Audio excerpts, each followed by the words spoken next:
Di kawasan elit Surabaya, ada sebuah rumah megah yang tampak mencolok dari kejauhan.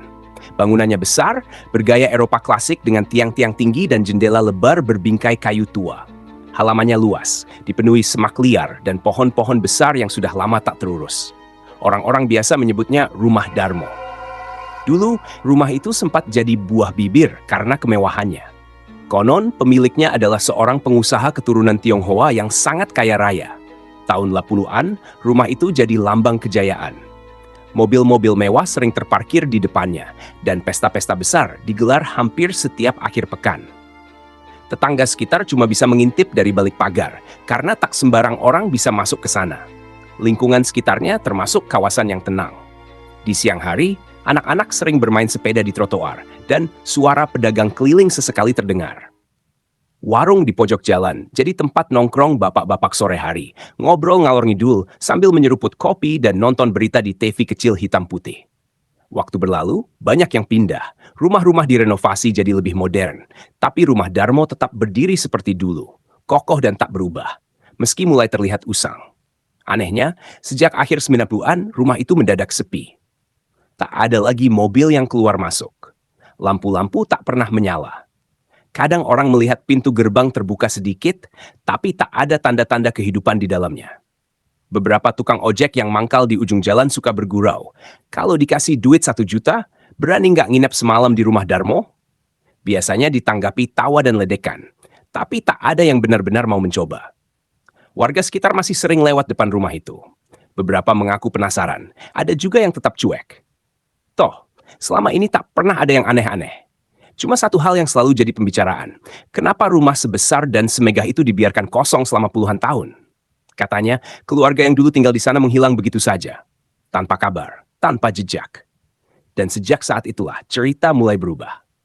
Andin, Sela, Tio, dan Soleh adalah teman satu kampus yang sudah akrab sejak semester awal. Mereka beda jurusan, tapi sering nongkrong bareng di kantin belakang kampus, tempat yang katanya punya es teh paling manis sedunia. Dari keempatnya, Andin yang paling beda sendiri. Cewek bertubuh mungil itu suka banget hal-hal yang memacu adrenalin. Andin nggak pernah mau disebut cewek biasa. Saat teman-temannya sibuk main TikTok atau nge-vlog, Andin malah asik naik tebing, belajar silat, atau ikut komunitas parkour. Bahkan dulu sempat ikut balapan liar bareng beberapa anak motor kampus sebelah. Tapi itu semua berhenti sejak Andin lihat berita soal anak SMA yang tewas di tikungan karena ngebut. Sejak itu, ia sadar kalau adrenalin itu seru, tapi nyawa lebih berharga. Meski begitu, jiwa petualangnya nggak hilang. Suatu sore di taman kampus, saat matahari mulai turun dan langit oranye keemasan, Andin nyeletuk, kalian tahu rumah Darmo itu nggak? Yang katanya udah kosong puluhan tahun dan serem? Sela langsung manyun. Ih, jangan mulai deh, aku tuh nggak suka bahas-bahas horor. Ntar malam mimpi loh. Tio nyengir, tapi aku pernah lewat situ. Emang angker sih auranya, tapi keren juga kalau bisa masuk. Soleh yang dari tadi diam mendadak angkat alis. Masuk ke rumah kosong? Yang itu? Serius? Itu rumah udah kayak legenda urban, Din. Banyak banget cerita aneh. Andin hanya tertawa pelan. Justru itu. Kita belum pernah lihat sendiri kan? Gimana kalau kita rencanain bareng? Masuk sebentar aja. Siapa tahu nggak semenakutkan itu. Waktu seolah berhenti sesaat. Sela memandang teman-temannya satu persatu. Tio terlihat penasaran. Soleh agak ragu, tapi tampak tertantang. Dan Andin, ia terlihat sangat yakin. Belum ada keputusan sore itu. Tapi sesuatu telah dimulai. Sesuatu yang akan membawa mereka ke sisi Surabaya yang belum pernah mereka lihat sebelumnya. Malam itu, obrolan tentang rumah Darmo nggak berhenti di taman kampus. Grup chat mereka yang biasanya cuma berisi tugas kuliah dan meme receh, tiba-tiba berubah jadi forum diskusi horor dadakan. Tio mengirim artikel lama berjudul Keluarga Kaya Hilang Misterius di Rumah Darmo.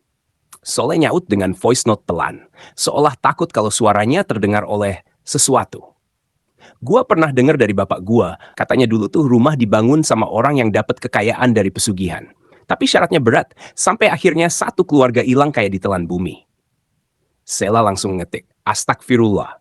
Kenapa kita malah makin niat masuk ke sana sih? Andin cuma balas singkat. Justru itu. Kita lihat sendiri, biar nggak cuma jadi cerita warung kopi. Akhirnya, mereka sepakat. Malam Sabtu jam 10 malam, mereka akan berangkat bareng naik motor ke rumah itu. Lokasinya nggak jauh dari kampus, tapi suasananya beda. Kalau siang masih terlihat biasa, malamnya lain cerita. Malam itu datang lebih cepat dari yang mereka bayangkan. 4 motor berhenti di seberang rumah Darmo. Dari kejauhan, rumah itu terlihat seperti raksasa tidur. Megah, tapi sunyi. Pagar besinya sudah berkarat dan berlumut. Di baliknya, rerumputan tinggi mengisi halaman. Pohon-pohon besar berdiri diam, seakan mengawasi. Ini lebih gede dari yang gua kira. Gumam Tio pelan sambil mematikan motornya. Sela memeluk jaketnya erat-erat. Ayo cepet aja ya, gua nggak enak nih rasanya. Soleh memegang senter kecil di tangannya. Gua bawa ini, sama tali tambang, siapa tahu perlu. Andin menatap rumah itu lekat-lekat. Matanya berbinar, bukan karena senang, tapi karena rasa penasaran yang membuncah. Ia yang paling dulu melangkah ke arah pagar. Siap guys, jangan nyalain senter dulu, biar mata kita menyesuaikan dulu sama gelap. Semua mengangguk pelan.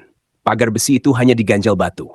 Dengan sedikit dorongan, terbuka perlahan, berderit nyaring seperti suara napas tua yang berat. Satu persatu mereka masuk ke halaman rumah itu. Langkah kaki mereka tenggelam oleh suara serangga malam dan desir angin. Belum ada yang aneh, belum ada yang ganjil. Tapi semuanya berubah. Saat mereka menatap pintu utama rumah itu, pintu tua berwarna coklat gelap itu terbuka sedikit. Seolah ada yang memang sedang menunggu mereka datang. Tio berhenti melangkah, tangannya refleks menahan bahu Soleh di belakangnya. Itu tadi pintunya udah kebuka dari awal kan? Bisiknya pelan, hampir tak terdengar. Andin menoleh, raut wajahnya tetap tenang, meski sorot matanya berubah tajam. Ia mengangguk pelan. Iya, tapi nggak tahu dari kapan kebukanya.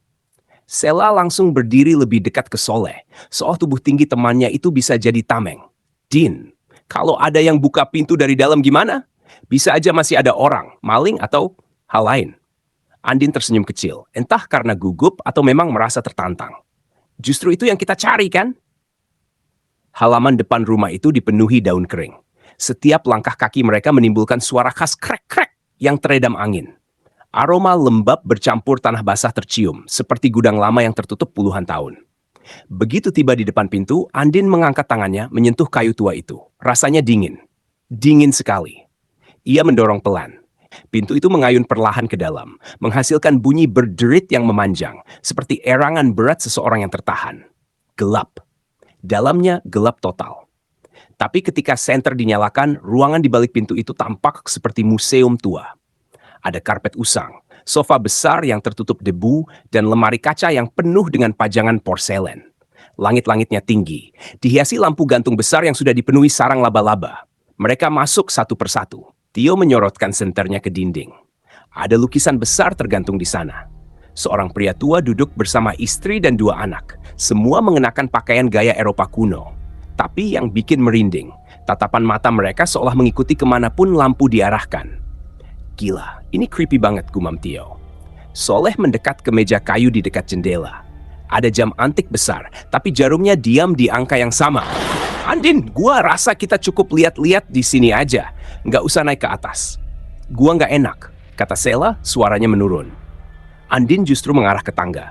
Tangga kayu tua itu mengarah ke lantai 2, tapi tiap anak tangganya tampak rapuh dan berdebu. Kalau kalian mau di sini, nggak apa. Aku cuma naik bentar. Lihat dikit aja, kata Andin ringan, tapi langkahnya tetap mantap. Soleh ragu-ragu, lalu menyusul di belakang. Tio pun mengangguk ke Sela, mencoba menenangkan. Mereka mulai menaiki tangga satu persatu. Langkah kaki mereka bergema pelan. Suara krit terdengar setiap mereka injak papan tangga. Dan saat mereka sampai di anak tangga keempat, semua senter tiba-tiba mati sempak. Gelap. Total. Tak ada cahaya sedikit pun. Lalu dari arah atas tangga, terdengar suara langkah pelan, berat.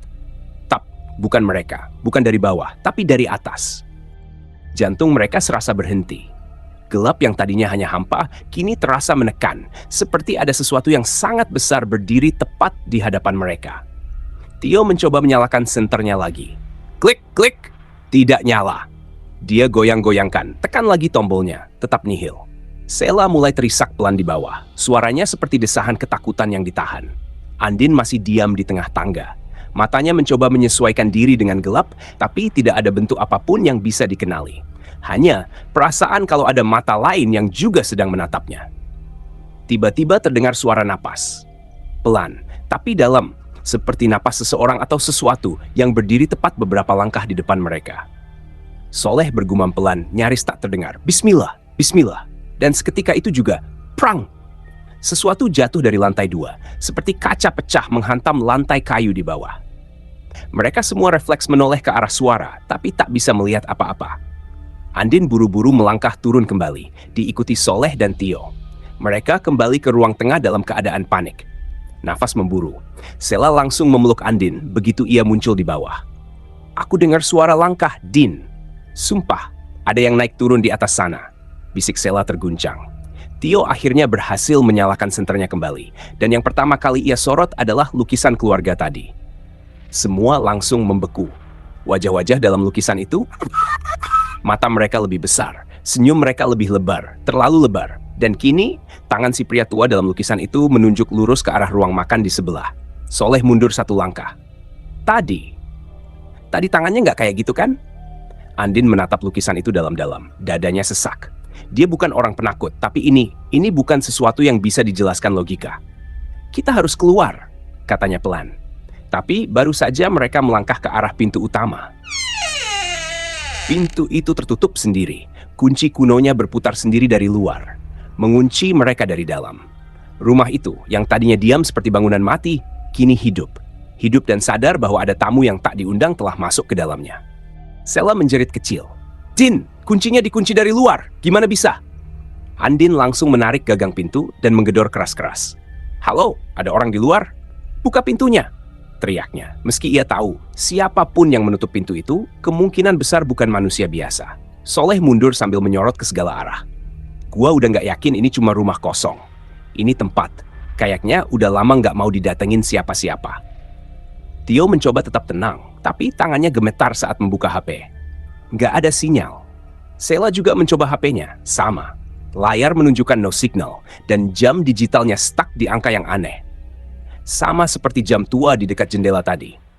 Kenapa jam di HP juga ikut-ikutan rusak? Gumamnya.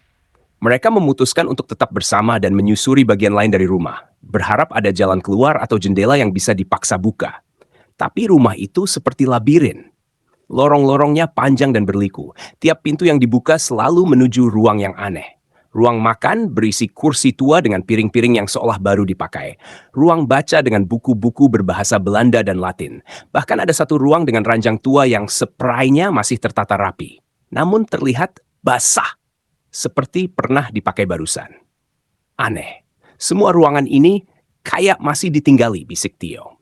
Saat mereka melangkah masuk ke salah satu ruang yang dipenuhi cermin besar, Sela langsung berhenti. Ia menatap pantulan mereka berempat, tapi ada 5 bayangan di cermin. Yang kelima, berdiri sedikit di belakang mereka. Sosok tinggi, kurus, dengan rambut panjang menutupi muka. Sela menutup mulutnya, matanya melebar. Itu siapa? Mereka semua serentak menoleh ke belakang, kosong. Tapi begitu menoleh kembali ke cermin, sosok itu masih ada, lebih dekat, nyaris menyentuh bahu Andin. Tanpa banyak kata, mereka semua lari keluar dari ruangan itu. Nafas tersengal, panik mulai menguasai. Andin berhenti di depan sebuah pintu kecil di bawah tangga. Ia membukanya dan menemukan tangga menurun ke bawah tanah. Gelap, pengap. Kayaknya ini, jalan ke basement. Lu yakin mau ke bawah? Tanya Soleh cepat. Kita nggak bisa naik ke lantai 2, keluar dari depan juga nggak bisa. Satu-satunya tempat yang belum kita coba ya ini, jawab Andin mantap. Mereka menuruni tangga kecil itu. Langkah demi langkah menembus gelap, hanya diterangi cahaya temaram dari senter. Suara tetesan air mulai terdengar, dan udara jadi semakin dingin. Begitu sampai di bawah, mereka semua terdiam. Di dalam basement itu ada altar kecil. Di atasnya, tumpukan tulang belulang manusia, beberapa diikat kain merah, dan sebuah mangkuk besar yang berisi cairan hitam. Di sekeliling altar ada tulisan di dinding, bahasa kuno, mirip mantra. Dan di antara semua itu, tergantung sebuah foto tua, wajah keluarga dalam lukisan tadi. Tapi di foto ini, mereka semua terlihat lebih muda. Dan di sudut foto itu, tertulis tangan seseorang.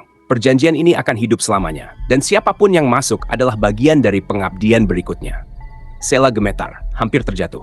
Kita masuk perangkap, Din. Kita masuk perangkap, dan dari atas basement terdengar lagi suara langkah kaki.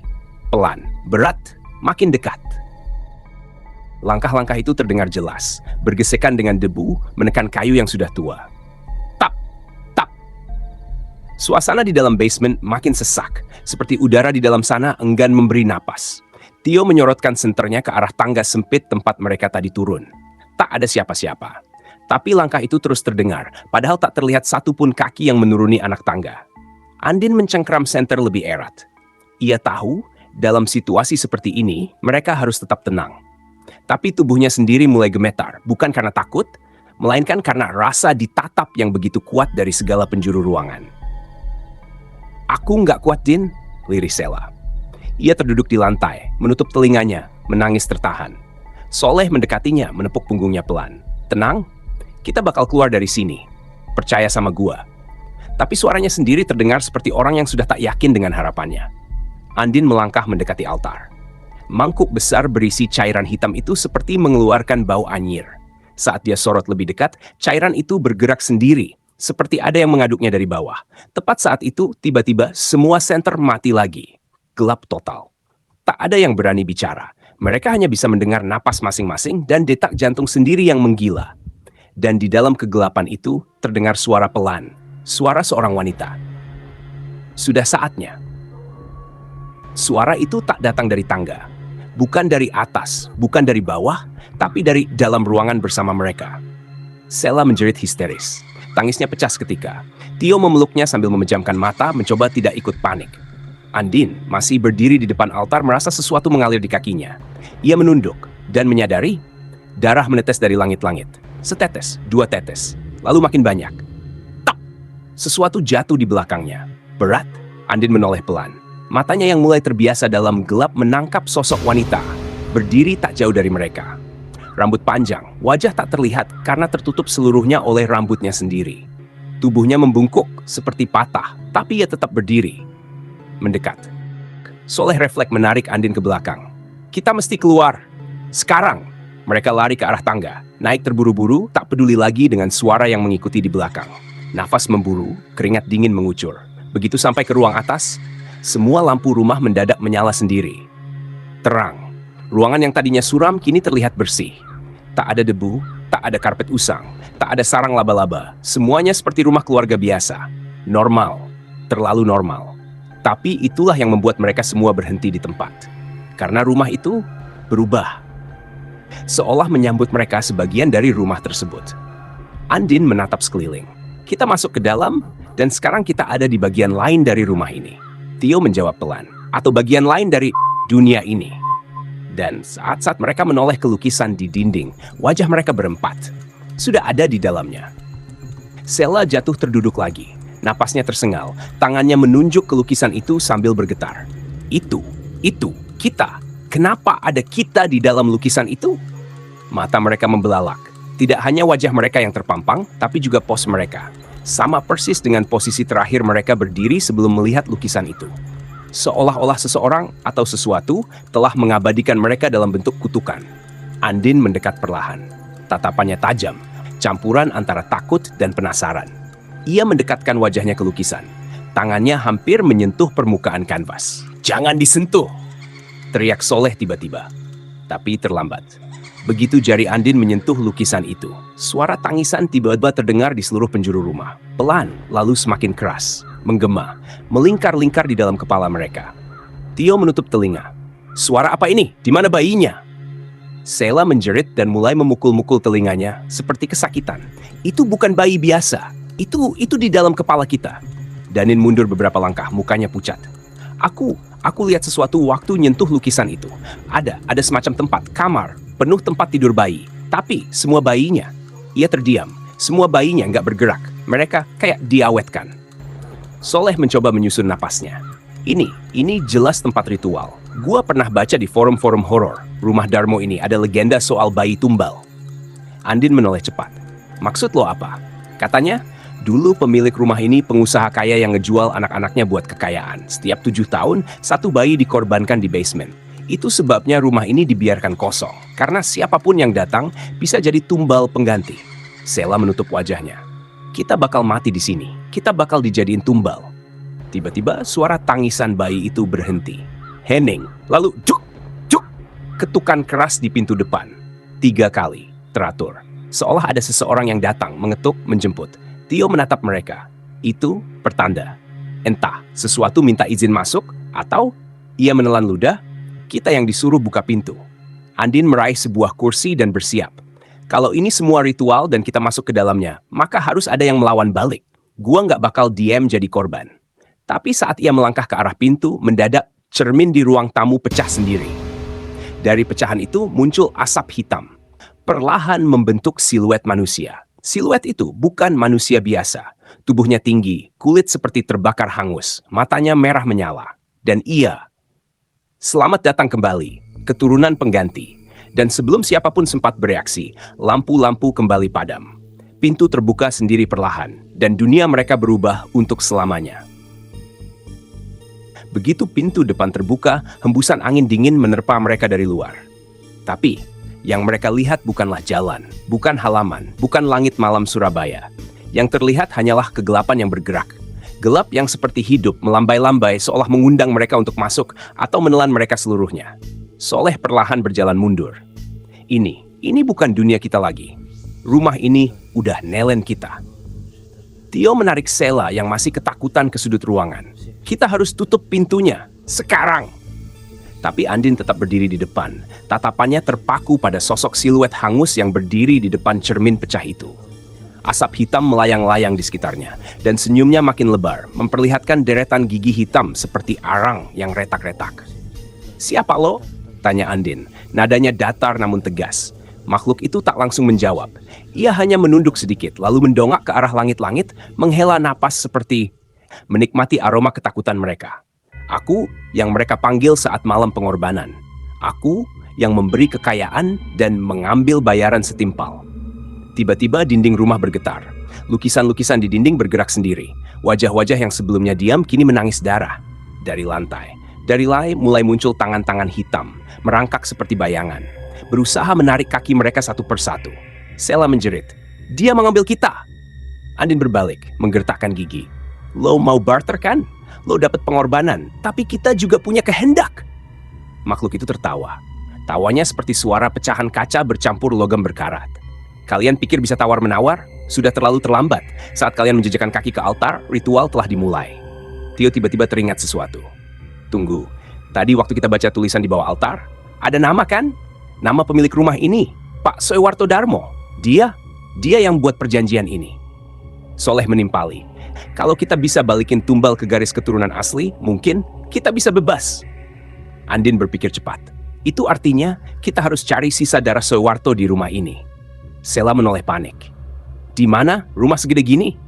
Dan saat itulah tiba-tiba cermin yang pecah tadi kembali utuh. Tapi bukan memantulkan bayangan mereka, melainkan memantulkan ruangan lain yang berbeda. Sebuah kamar tua dengan ranjang besi. Di atasnya jasad seorang pria tua. Matanya masih terbuka, menatap, dan darah mengalir dari dadanya menetes ke lantai, tak pernah berhenti. Mereka semua membeku. Tio menarik napas cepat. "Itu dia, Soewarto." Andin menggenggam erat senter di tangannya. "Kalau kita bisa ke sana, mungkin kita bisa patahin siklus ini." Soleh mengangguk. "Tapi itu juga berarti kita harus masuk ke dalam cermin." Semua menatap cermin itu. Andin menatap pantulan dalam cermin itu dengan napas berat. Ia tahu ini bukan sekadar keputusan nekat. Ini bisa jadi titik balik atau titik akhir. "Aku duluan," katanya pelan tapi mantap. "Jangan gila," teriak Tio memegang bahu Andin. Tapi Andin hanya menoleh dan tersenyum tipis. "Kalau gua nggak balik dalam 5 menit, anggap gua udah jadi bagian dari rumah ini." Tanpa menunggu, ia melangkah maju ke depan cermin. Dan tubuhnya menembus permukaan kaca itu seperti air. Tak ada suara, tak ada percikan, hanya hilang, lenap ke dalam dunia lain. "Ya Allah," bisik Sela, menggenggam tangan Soleh. Tio menggertak giginya. "Nggak mungkin kita tinggalin dia sendirian di sana." Satu persatu, mereka pun menyusul.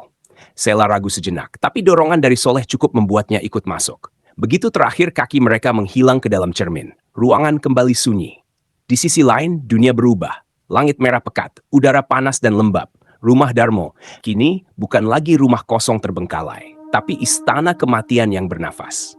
Dinding-dinding penuh goresan kuku, lantai mengalirkan darah. Suara-suara merintih terdengar dari balik tembok. Dan di ujung lorong, kamar itu, yang dilihat dari cermin terlihat nyata. Ada cahaya temaram yang menyala dari celah pintunya. Andin memberi isyarat.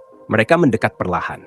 Tapi sebelum bisa menyentuh gagang pintu, sebuah sosok bayangan hitam raksasa menerobos dari langit-langit dan jatuh tepat di depan mereka. Sosok tinggi, bertanduk, tubuh seperti arang terbakar, dan mata merah menyala seperti bara api.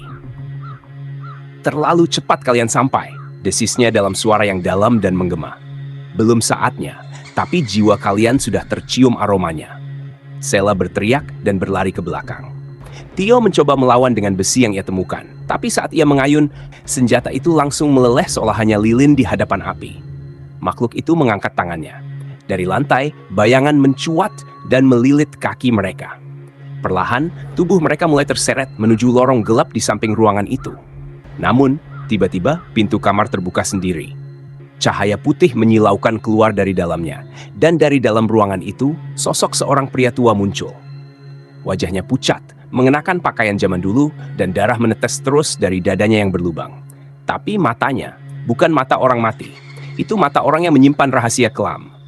Dengan suara yang serak dan pelan, pria tua itu berkata, "Sudah cukup, ini waktuku menebus semuanya." Makhluk bayangan menggeram keras, tubuhnya bergetar.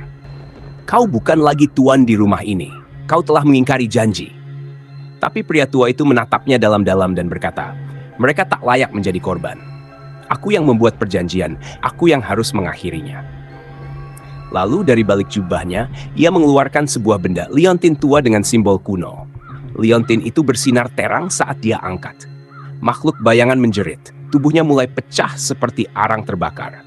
Bayangan-bayangan yang mencengkram tubuh Andin dan yang lain meleleh. Cahaya memenuhi seluruh lorong, dan semuanya gelap. Saat mata mereka terbuka kembali, mereka sudah berada di luar rumah. Subuh. Langit mulai cerah. Rumah Darmo berdiri seperti semula. Sepi, diam. Tapi ada yang berubah. Semua cermin di rumah itu pecah. Dan di depan gerbang, berdiri papan kayu tua bertuliskan, "Rumah ini telah mengambil yang terakhir. Jangan pernah datang kembali." Andin menatap teman-temannya. Tak ada yang bicara. Tapi semua tahu mereka selamat bukan karena berani. Mereka selamat karena seseorang di masa lalu memutuskan untuk menebus dosanya sendiri. Pagi itu, sinar matahari menembus celah dedaunan yang menggantung di depan rumah Darmo. Udara terasa lebih ringan, seolah beban bertahun-tahun telah terangkat dari tempat itu. Keempat sahabat itu masih berdiri di pinggir jalan, memandangi rumah besar yang semalam hampir menjadi liang kubur mereka. Tak ada yang berbicara cukup lama, hanya suara burung dan desiran angin yang menemani. Andin menoleh ke belakang. "Kalian sadar nggak? Kita balik. Kita benar-benar balik." Sela mengangguk pelan, matanya masih sembab. "Aku kira kita nggak bakal keluar lagi." Soleh menatap rumah itu dengan rahang mengeras. "Dan dia, Pak Soewarto, dia yang nyelamatin kita." Tio mengusap lehernya, menahan napas.